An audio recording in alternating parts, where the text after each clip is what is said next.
Greetings and welcome to Pop Culture Beasts Halloween Horror Picks, the show where I recommend off-the-beaten-path horror movies for your Halloween movie night. I'm your host, Ryan Stockstad, and today we're going to talk about a late 80s zombie movie that's also a slasher movie, and a Mad Doctor movie, and a bit of about 2 or 3 other genres too.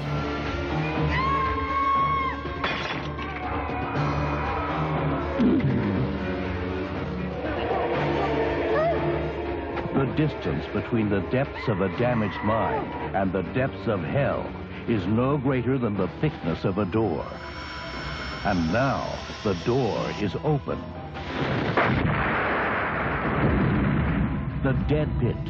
The Dead Pit, 1989. It was shot on 35mm for almost no money by first-time director Brett Leonard, who co-wrote the movie with his producer and collaborator Gimel Everett. Leonard would go on to make 90s genre flicks The Lawnmower Man, Hideaway, and Virtuosity. You're all fools! This place is going down! You're all going down! No! The Dead Pit stars Jeremy Slate, Cheryl Lawson, Stephen Gregory Foster, Mara Everett, Joan Bechtel, and Danny Gochnauer. Here to help us further explore the Dead Pit is horror filmmaker and director of the upcoming Friday the 13th fan film Never Hike Alone, Vincente DiSanti. Vincent, thanks for joining us today. Thank you for having me here, Ryan. I'm happy to be here today. Great. Okay, so why don't you start us off by telling us a little bit about the film's story? Sure thing. The Dead Pit opens on an asylum where Dr. Swan, played by Jeremy Slate, and Dr. Ramsey, played by Danny Gochnauer, are having a difference of opinion on how best to treat their patients. It seems the diabolical Dr. Ramsey is more interested in giving his patients transorbital lobotomies than he is in actually curing them. When Dr. Swan discovers a trail of blood leading to the asylum's basement, he follows the grue to find the evil Dr. Ramsey standing over his latest patient, and a pit full of bloody corpses. This is sick! God, you're a doctor! You're supposed to be saving lives! I've done life. Now I'm doing death. You're a fucking maniac!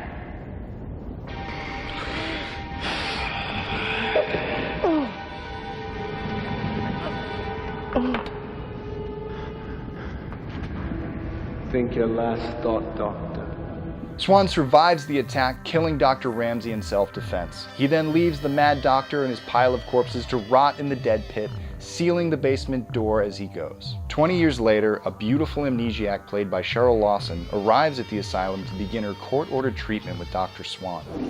From what it says here, you were found wandering the streets with no identification and no idea of who you are.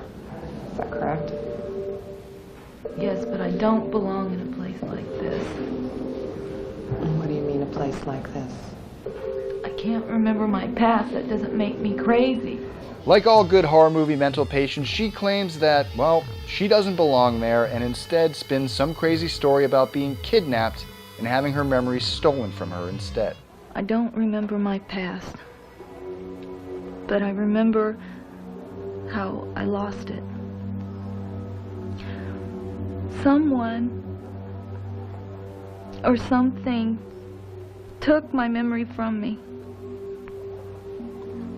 I was on a table in an operating room, and my head was open, and then my memories were cut out. Which sets the tone for the psychological horror elements to come. Is Jane Doe telling the truth, or is she just plain nuts? And if she isn't crazy, how the hell does one explain all the weird supernatural shit she keeps seeing?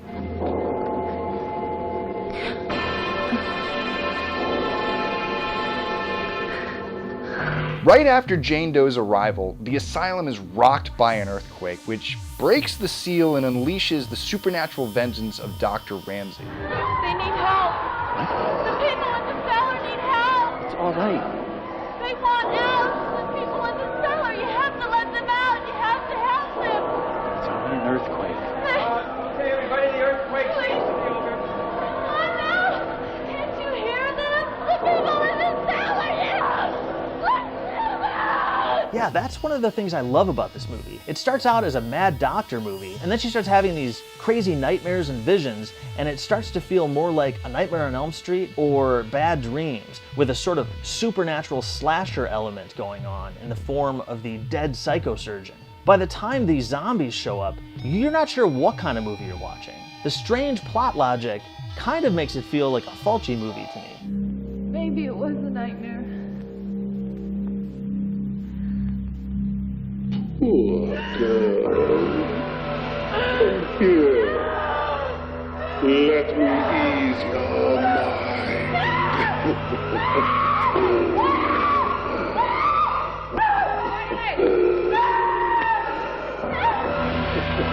Yeah, and well, the final 45 minutes or so of this film are just an outright orgy of zombie insanity. And considering the film's tiny budget, the zombies look awesome. Damn, the distributor's gone. For dead people, they sure are smart.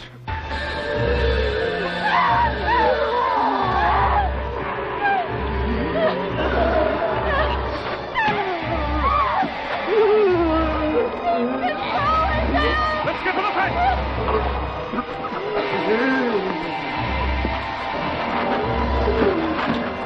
This was the first film for special effects artist Ed Martinez who handled the prosthetics. He went on to do some recent cult horror films such as Black Devil Doll, Retard Ed, and G-String Horror. But the head-chucking scene in this film is downright memorable.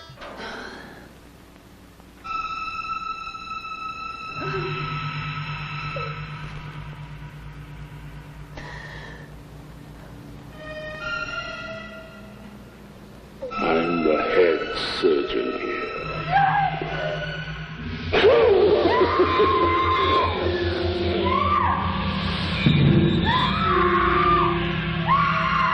Then there is the so-called pin in the brain scene, where a series of needles are inserted into an exposed brain and then moved around to elicit emotions from the scene's poor, helpless victim.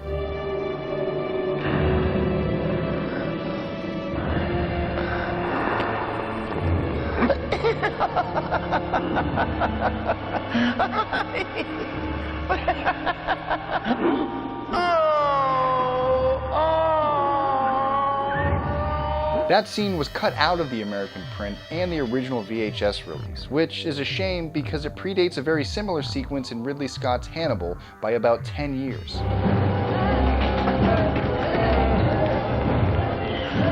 What are they doing?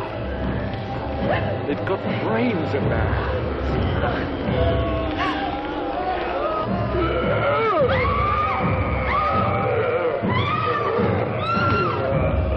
Michael Hinton did the optical effects here and is responsible for all of those cool shots of the evil doctor's red glowing eyes. I think every child of the 70s and 80s remembers the interactive VHS box for this movie, which had green eyes that lit up and flickered when you pressed a button. And speaking of green lights, what was the budget for green gels on this picture? This movie has more cockeyed, colorfully lit shots than probably Dario Argento's entire filmography.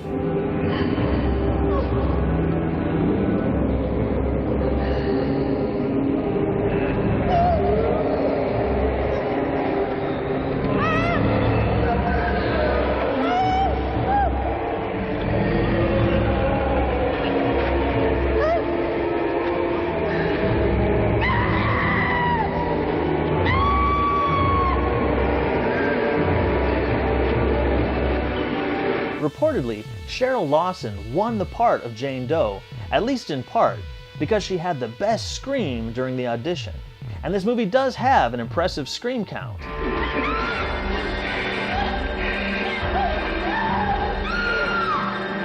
Lawson is quite watchable in this, and her screaming is top-notch. But I'd be remiss if I didn't at least mention one more thing. She looks great, and she spends about a quarter of the movie running around in cotton panties and a cut-off t-shirt. The Dead Pit is far from perfect, and its flaws are obvious. The first couple minutes are especially dreadful, and the story hardly makes any sense. But that's part of the film's charm, too. When the three leads barricade themselves in the doctor's office for some mid-zombie attack exposition, you can't help but laugh. So he killed them and you killed him. That doesn't explain why they're alive now. Earthquake. It opened the seal. An earthquake is a natural phenomenon. This is supernatural. Colin Ramsey has come back from the other side of death. He's come back for revenge. And he's come for me. Yes. He's using you. Can't you see that? You broke the seal.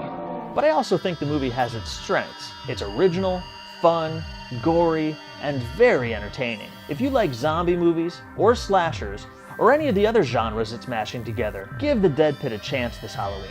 I think you'll find there's more here that you like than dislike.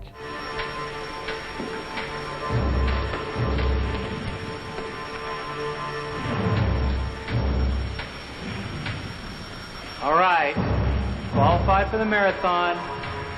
Time to go back.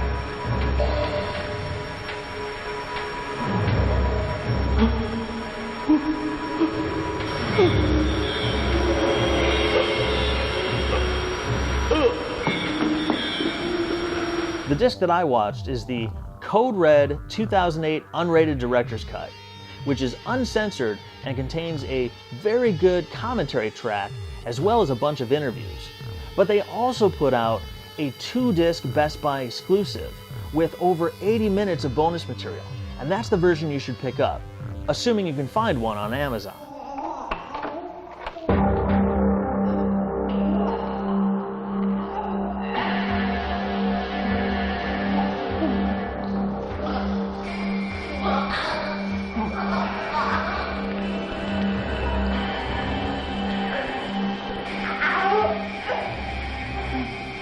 As always, whenever we have a guest on this show, we like to hand it over at the end for a bonus horror recommendation. So, Vincent, what is your Halloween horror pick this year? Well, this year my Halloween horror pick is the 1988 remake of The Blob, starring Kevin Dillon and Shawnee Smith, who you may recognize as Amanda Young from the Saw series. This retelling of the 1958 sci-fi classic was directed by Chuck Russell, who also shared a screenwriting credit with Frank Darabont. The two had just come off the successful release of Nightmare on Elm Street Part 3 Dream Warriors, which changed the direction of that franchise. Like most remakes, Darabont and Russell took liberties with the film's original story, changing such things as the setting, moving it from Pennsylvania to California, and more notably, the Blob was no longer just a thing from space, but rather a biological weapon that was stored in a satellite by a secret government agency that's now being tested on a remote podunk American town. Sort of like Romero's The Crazies. With a budget of $18 million, the film was only able to garner about $8 million in returns in the box office, but found a second life when it reached home video and eventually amassed a cult following. This is probably due to the impressive work by special effects artist Tony Gardner, who did a massive amount of effects for this film. There are over 31 deaths, making it one of the goriest films of the 1980s, just behind The Thing and George Romero's Day of the Dead. Truly an impressive amount of work, and this film also incorporates one of Ryan's favorite IMDb keywords, which is child in peril. So for this Halloween, if you're looking for a film that captures everything that makes 80s horror great, then you have to watch The Blob. I want that organism alive. I think you pissed it off.